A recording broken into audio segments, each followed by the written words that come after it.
Avísame nomás, Dani, cuando quieras comenzar. Bien, bien. Bueno, bueno, bueno.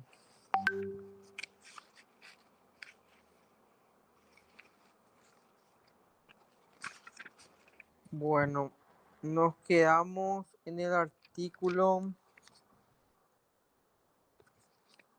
217, exposición al peligro de tránsito terrestre. Bueno, luego vienen los hechos punibles en contra del funcionamiento de instalaciones imprescindibles. Bueno, en cuanto a estos hechos punibles, ¿cuáles son aquellos artículos que debemos de manejar bien, ya que algunos son fáciles de interpretar, pero algunos también tienden a confundir? Como por ejemplo, está la perturbación a instalaciones de telecomunicaciones, que muchas veces confunden mucho. Dice, el que destruyera, dañara, removiera, alterara o inutilizara una cosa destinada al funcionamiento de una instalación de telecomunicaciones para el servicio público o sustrajera la energía que la alimenta y con ello impidiera o pusiera en peligro su funcionamiento, será castigado con pena privativa de libertad de hasta 5 años con multa. Este hecho punible, lo que hay que tener en cuenta siempre es que lo que se daña o lo que se destruye o lo que se altera siempre va a ser una instalación que es para el servicio público, no así una empresa, por así decirlo, privada o para un cierto sector nomás. Tiene que ser netamente para un sector público. Esto, por ejemplo, salió en el examen, una de las filas, en donde especificaba que la empresa de telecomunicaciones era solamente para un grupo de menonitas, por ejemplo. Y la mayoría marcó y puso que era en este caso perturbación de instalaciones de telecomunicaciones. No, cuando es solamente destinado al funcionamiento, al servicio público. O sea, tiene que ser a nivel público, no exactamente a nivel nacional, sino que para un departamento y tiene que, por ejemplo, tener su radiodifusión en una gran, por así decirlo, una gran población, como ser, por ejemplo, el departamento de Canindeyú o el departamento de Caguazú. Solamente si es público, si se altera, si se destruye, si se daña esa instalación de telecomunicación, el servicio público es perturbación de instalación de telecomunicaciones. Si es privado o si es destinado a un cierto sector, nada más no es perturbación de instalación de telecomunicaciones. Luego vienen los hechos punibles contra el Estado civil, el matrimonio y la familia. ¿Cuál es el bien jurídico protegido acá? El bien jurídico protegido acá siempre va a ser el Estado civil, el matrimonio y la familia. Y hay ciertos artículos que tienen que diferenciar bien. Por ejemplo, lo que respecta a la violencia familiar. ¿Cuándo es violencia familiar y cuándo es violencia doméstica? Atiendan bien, pues el examen les puede salir, tiene mucho a confundir. La violencia familiar dice que el que aprovechándose del ámbito familiar o de convivencia ejerciera violencia física o psíquica sobre otro con quien conviva o no, será castigado con pena privativa de libertad de 1 a 6 años. Bueno, la violencia familiar siempre va a ser, en este caso, cualquier tipo de acción física o psíquica por parte del agresor en cuanto a sus víctimas dentro del ámbito familiar. ¿Qué quiere decir eso? Puede ser tu esposo, tu mamá, tu papá, tu hijo, tu primo. Y si dice, por ejemplo, el cuñado, viene el cuñado y te agrede ahí dentro de una reunión familiar, por ejemplo. ¿Es violencia familiar o no es violencia familiar? ¿El cuñado forma parte del entorno familiar o no?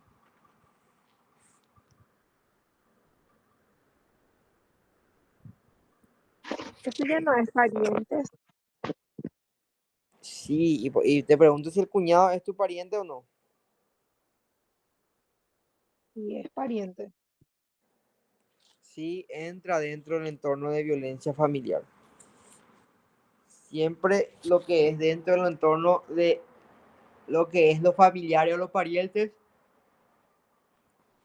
es violencia familiar y se hace la denuncia del Ministerio Público para que se proceda a una investigación. Y lo otro ya se hace en el juzgado de paz para, en este caso, poder conseguir una orden de restricción, una orden de alejamiento o una orden de exclusión del hogar. Eso es violencia doméstica.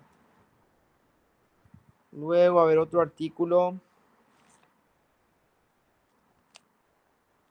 Hechos punibles contra la seguridad de la convivencia de las personas. Perturbación de la paz pública.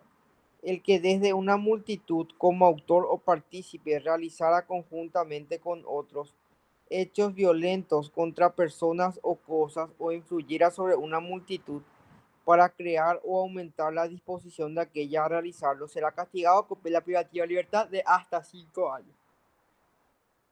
Este es el famoso eh, instigador que va y mediante una multitud dice, che, vamos a quemar el Congreso, o che, ¿qué tal si nos manifestamos y rompemos todo lo que hay? ¿Qué va a hacer este gobierno con nosotros, hacer lo que quiera? Entonces vamos a hacer todo eso. Eso es el famoso instigador, el que, por así decirlo, influye en una multitud para hacer hechos punibles. El que realiza, en este caso, es el instigador. Y ese instigador, como las personas que participan, también en este caso cumplen un rol fundamental porque también el hecho es sancionado por ellos y configura el hecho punible de perturbación a la paz pública.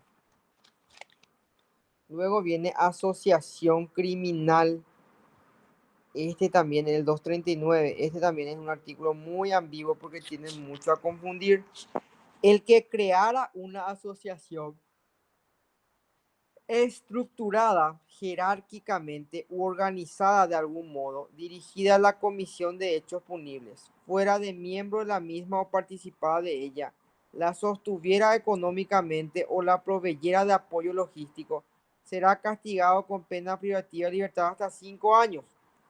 Para que se configure o para que podamos entender lo que es asociación criminal, es netamente una organización que se abastece de forma económica por parte de un proveedor y este a su vez se encarga de poder generar el apoyo logístico para que puedan cometer los hechos punibles. Por ejemplo, el famoso EPP, el primer comando capital, el mismo clan Rotela, todo eso son asociaciones criminales. ¿Por qué son asociaciones criminales? Porque tienen, por así decirlo, una participación de un miembro de ellos en donde éste le provee de apoyo económico y logístico para que puedan cometer el hecho punible. ¿Se entiende? Tiene que haber un apoyo económico por parte de uno de los miembros donde éste tiene que hacer el apoyo logístico y tiene que idear todo. Eso es una asociación criminal.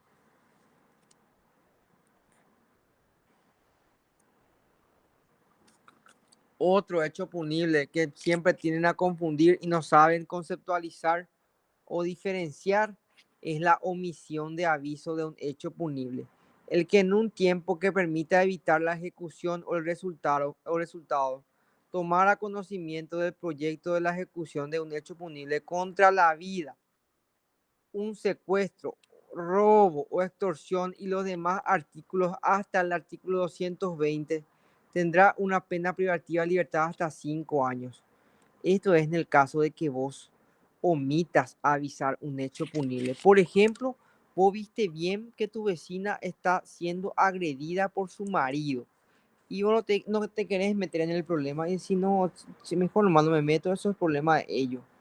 O siempre escuchás que el padrastro le golpea a su hijastra siempre. O siempre escuchás o ves, en este caso en la calle, que el Chespirito ese le asalta a quien sea. Pero vos no te querés meter, no querés denunciar. Entonces vos evitando o omitiendo dar aviso de un hecho punible a las autoridades competentes, estás incurriendo en el artículo 240, que es la omisión de aviso de un hecho punible y tiene su pena privativa de libertad inclusive de hasta 5 años.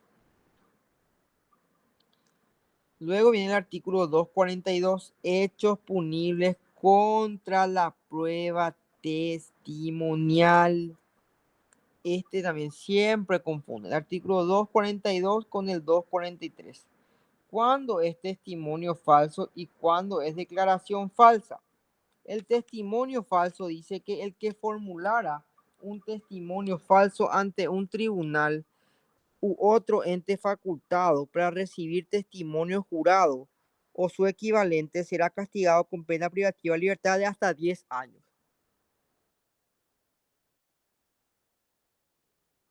Y la declaración falsa dice que el que presentara una declaración jurada falsa ante un ente facultado para recibirlo o invocando tal declaración formulara una declaración falsa será castigado con pena privativa de libertad de hasta 5 años. Bueno, la gran diferencia entre el testimonio falso y la declaración falsa es que en el testimonio falso vos formulás ese testimonio ante un tribunal o ante un ente facultado para recibir ese testimonio, por ejemplo, la fiscalía, el juzgado, cualquier otro ente donde vos puedas ir a brindar declaración sobre un hecho punible y a sabiendas de que es faltando la verdad, vos igual te vas y decís tu testimonio. Eso, por ejemplo, es testimonio falso. Y la declaración falsa ya es diferente. La declaración falsa es cuando vos, en este caso, presentás una declaración jurada omitiendo decir la verdad. Por ejemplo, que vos solamente ganás 3 millones de guaraníes y en realidad tu sueldo es de casi 15 millones de guaraníes. Y mediante una declaración jurada vos estás omitiendo decir la verdad. Eso es la gran diferencia entre testimonio falso y declaración falsa. Luego ya viene los hechos punibles contra la prueba documental, que es el capítulo 2 del Código Penal, que habla en lo que respecta a la producción de documentos no auténticos en el artículo 246 y dice lo siguiente. El que produjera o usara un documento no auténtico con intención de inducir en las relaciones jurídicas al error sobre su autenticidad será castigado con pena privativa de libertad de hasta 5 años. Se entenderá como documento la declaración de una idea formulada por una persona de forma tal que materializada permita conocer su contenido y su autor. Bueno, cuando lo que hay producción de documentos no auténticos, por ejemplo, cuando vos falsificás una firma, cuando vos editas un documento y en este caso en contra de la verdad pones otra cosa. O por ejemplo, el caso más común, falsificás un pagaré. Eso, por ejemplo, es producción de documentos no auténticos cuando vos, en este caso, eh, formulás una declaración de una idea puesta en un papel en el cual no es, o estás omitiendo decir su verdadero contenido. Eso, por ejemplo, es producción de documentos no auténticos. A ver, otro artículo que podemos diferenciar bien acá.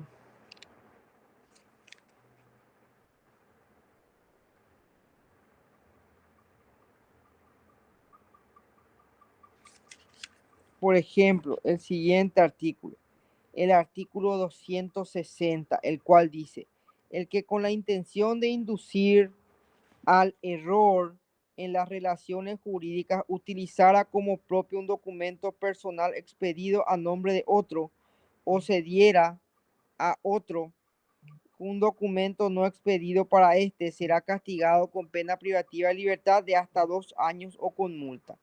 Cuando lo que hay abuso de documentos de identidad. Cuando vos, por ejemplo, utilizás un documento que no es tuyo y mostrás a otro. Por ejemplo, estás por la calle y tu hermano es reparecido a vos y mostrás tu documento. Y había sido era tu hermano y te descubren. Eso, por ejemplo, es abuso de documento de identidad cuando vos con la intención de inducir al error en las relaciones jurídicas utilizás como propio un documento personal pero expedido a nombre de otro. ¿Se entiende? Eso es, por ejemplo, abuso de documento de identidad.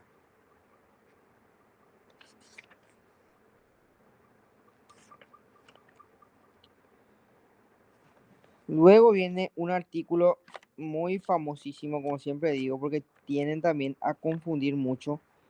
El artículo 286, que es hechos punibles contra órganos constitucionales. En este caso, cuando va a atentar contra los órganos constitucionales o cuál es el bien jurídico protegido en este caso. Y el bien jurídico protegido siempre va a ser esos órganos constitucionales.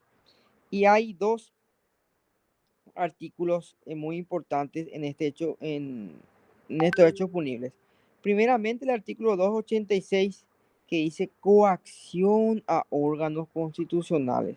Y el 287 dice coacción al presidente de la República y a los miembros de un órgano constitucional. Y ahí está la diferencia. Por ejemplo, la coacción a órganos constitucionales se trata que aquella persona o aquel sujeto que mediante fuerza o amenaza de fuerza coaccionara a la Convención Nacional Constituyente, al Congreso Nacional, a sus cámaras, o sea, la Cámara de Diputados y la Cámara de Senadores, a la Corte Suprema de Justicia, al Tribunal Superior de Justicia Electoral, con el fin de que no ejerzan sus facultades o lo hagan en un sentido determinado, será castigado con pena privativa de libertad de hasta 10 años. Pero este es un hecho punible que ocurre todos los días. ¿Por qué? Porque los propios senadores o los propios diputados, cuando no hay quórum o cuando no pueden, en este caso, hacer caso a un proyecto de ley y dejan, en este caso, sin estudiarlo, están haciendo una coacción a órganos constitucionales. ¿Por qué? Porque dice que el que mediante fuerza o amenaza de fuerza coaccionar a la Convención Nacional Constituyente, a algún miembro, en este caso la Cámara del Congreso, y hay una forma de amenaza, una forma de decir, ah, no, acá mi partido es el que manda. Si nosotros no queremos, no va a haber quórum, no vamos a estudiar el proyecto de ley. Y el artículo 287 habla de la coacción al presidente de la República. Este ya es aquella amenaza o aquella acción que mediante fuerza vos le coaccionás al presidente o al vicepresidente, a un miembro del Congreso, a un miembro de la Corte o a un miembro propio del Tribunal Supremo de Justicia Electoral a que ellos no hagan o no ejerzan sus facultades. Por ejemplo, le amenazás al presidente del Tribunal Electoral de que si no hace algún tipo de tránsfuga en lo que respecta a los votos, le vas a matar a su esposa. Eso, por ejemplo, tiene una pena privativa de libertad de hasta 5 años. O lo mismo también le decís vos como jefe, inclusive le podés decir que en este caso, si es que él no ayuda a cierto partido, eh, va a ser destituido en el caso de que suba fulano de tal. Eso, por ejemplo, es lo que respecta a coacción al presidente de la República o a los miembros de un órgano constitucional.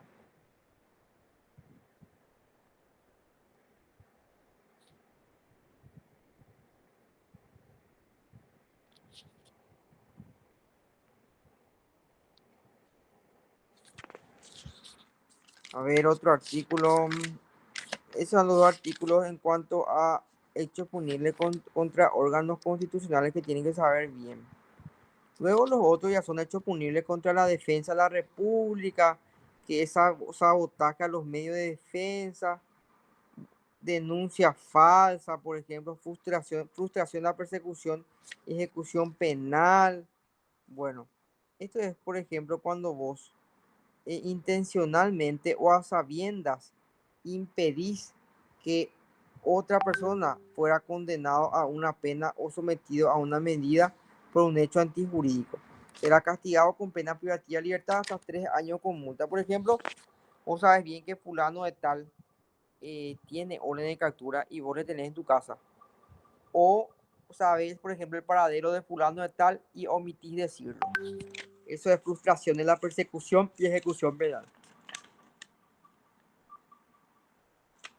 Luego ya viene motín de interno, liberación de presos, que es cuando vos, por ejemplo, le liberás a un interno. O hay, por ejemplo, motín por parte de uno de los miembros. Eso es fácil de interpretar porque siempre no tiende a confundir porque es claro el Código Penal cuando dice, en este caso, el que liberara a un interno. O, por ejemplo, coaccionara o agrediera físicamente a un funcionario para poder realizar un motín, por ejemplo. Eso es fácil de interpretar. Ahora bien, este es otro hecho punible que ocurre casi todos los días. ¿Por qué digo casi todos los días? Porque cuando vos, en este caso, sos denunciado o en este caso, está siendo detenido por algún tipo de error o inclusive por famoso el contacto que se tiene y vos no tenés nada que ver o inclusive querés saber de qué se trata y reaccionás, ahí es la resistencia. Famoso, el policía en su acta pone fulano de tal se resistió al arresto y comunican a la fiscalía y te pueden imputar por resistencia, inclusive porque el hecho punible es de 2 años o con multa. Dice, el que mediante fuerza o amenaza de fuerza resistiera o agrediera físicamente a un funcionario u otra persona encargada oficialmente de ejecutar leyes, decretos, sentencias, disposiciones judiciales o resoluciones y estuviera actuando en el ejercicio de sus funciones, será castigado con una pena privativa de libertad de hasta 2 años o multa. ¿Sí? Por ejemplo, te denuncian por violencia doméstica y sale el juez con una orden de exclusión del hogar. Y vos te encontrás con la situación y los policías lo único que están haciendo es su trabajo. Tipo, señor, estamos cumpliendo con nuestro trabajo, acá tenemos una resolución judicial, usted no puede más entrar en este recinto y si por favor puede pedir a un pariente que pueda venir a recoger sus cosas. Y el tipo se enerva, ¿quiénes son ustedes? Empieza a empujar a los policías, empieza a agredirle. Eso, por ejemplo, es resistencia, ¿sí? O, por ejemplo, le dice, amigo, usted queda detenido, usted tiene derecho a llamar a un abogado, va a estar en total libertad y empieza el tipo a correr o a empujar a los policías. Eso también es resistencia.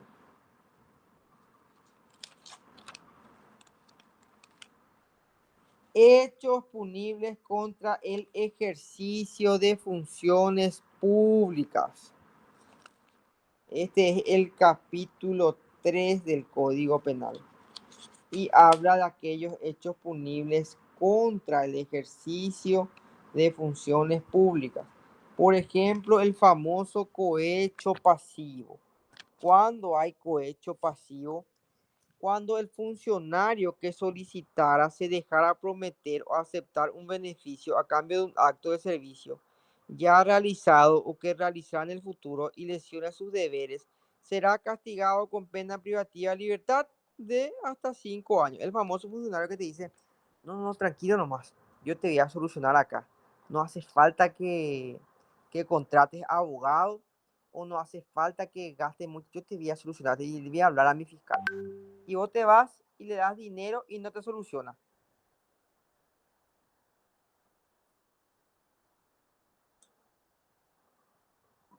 O lo mismo, te pide dinero, te soluciona, pero igual está incurriendo en el hecho punible de cohecho pasivo. ¿Por qué? Porque el mero hecho de que ese funcionario te pida dinero a cambio de realizarte una gestión, de facilitarte, de arreglarte, de poder darte alguna respuesta, ya está incurriendo en cohecho pasivo. Cuando ese funcionario, por así decirlo, promete algún tipo de resultado mediante el dinero, ¿sí? Entonces, cuando pasa eso, hay cohecho pasivo. Siempre va a ser, en este caso, por medio de un funcionario.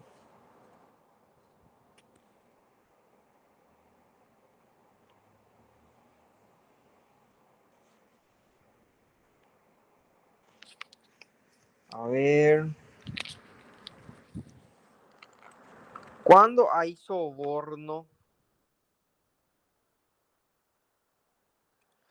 el que ofreciera, prometiera o garantizara un beneficio a un funcionario a cambio de un acto de servicio ya realizado o que realizara en el futuro y que dependiera de sus facultades discrecionales, será castigado con pena privativa de libertad de hasta 2 años o con multa. Atiendan bien, esto ya no es cohecho pasivo, ¿sí? ¿Por qué? Porque ya no es el funcionario el que ofrece el dinero, sino más bien la persona interesada en el resultado. El sujeto que se acerca al funcionario y le dice, ayúdame, véeme a este y vamos a solucionar, yo te voy a hacer ganar algo. Y el tipo le hace caso y entrega una cierta suma de dinero para que salga a su favor. Eso, por ejemplo, es soborno. Cuando vos prometés y ofreces a un funcionario público dinero para que se garantice un resultado positivo a tu favor. Eso, por ejemplo, es soborno. Y prevaricato ya es cuando el juez, el árbitro u otro funcionario que teniendo a su cargo la dirección o decisión de algún asunto jurídico resuelva, en este caso, violando el derecho para favorecer o perjudicar a una de las partes, ¿sí? Ya es cuando el juez, ¿saben cuándo hay prevaricato? Cuando es el juez ya tiende, por ejemplo, ya a poder salir del lado de otro de forma alevosa. Por ejemplo, decidió resolver a favor de la otra persona, pero no fundamentó nada. Así netamente, había sido, era luego su amigo, era su socio, era su ex compañero de trabajo, ¿sí? Eso, por ejemplo, el prevaricato, cuando el juez ya resuelve de una forma muy alevosa a favor de una persona, perjudicando, por ejemplo, a las otras partes. Y eso.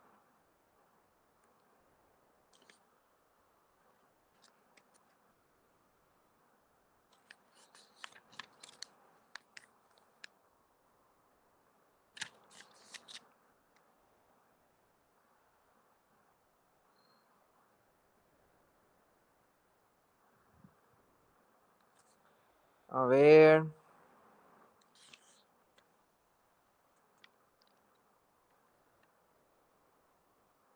Estos ya son hechos punibles que casi no existe, ¿verdad? Pero podría salir en el examen, por ejemplo, crímenes de guerra, por ejemplo. Dice el artículo 320, el que violando las normas del derecho internacional en tiempo de guerra, conflicto armado o durante una ocupación militar realizara en la población civil en heridos, enfermos o prisioneros de guerra actos de homicidio, lesiones graves, tratamiento inhumano, deportación, trabajo forzoso, privación de libertad, coacción para servir en las Fuerzas Armadas, será castigado con pena privativa de libertad no menor de 5 años. Por ejemplo, hay un conflicto bélico entre Paraguay y Brasil y vos tenés prisioneros brasileños dentro del territorio paraguayo. Y según este caso, el tratado internacional, si se tiene prisioneros de guerra dentro de un país, se debe, en este caso, de tratarle con humanidad. Pero vos, por ejemplo, le haces hacer trabajos forzados, le privás su libertad, inclusive homicidios. Ahí, por ejemplo, ya está incurriendo en crímenes de guerra, ¿sí?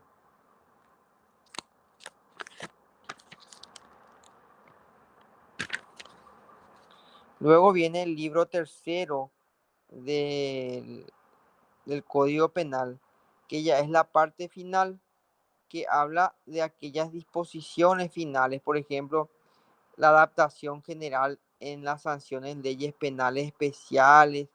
Estamos hablando, por ejemplo, ahí de la violencia familiar o el mismo código de protección en contra de, perdón, a favor de la mujer, en lo que respecta, por ejemplo, a, a esas personas que tratan de violentar la ley de género, por ejemplo.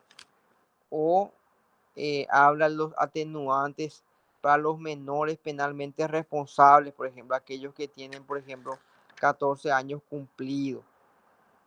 Esas disposiciones finales netamente habla de aquellos que van o pueden ser atenuantes en ciertos casos nomás. Si no, sigue con el artículo que corresponde y asimismo el juzgamiento según el hecho punible y la acción realizada, en este caso por ese sujeto. Y bueno, con esto terminamos todos los artículos que corresponden al Código Penal. De por ahí si hay alguna pregunta.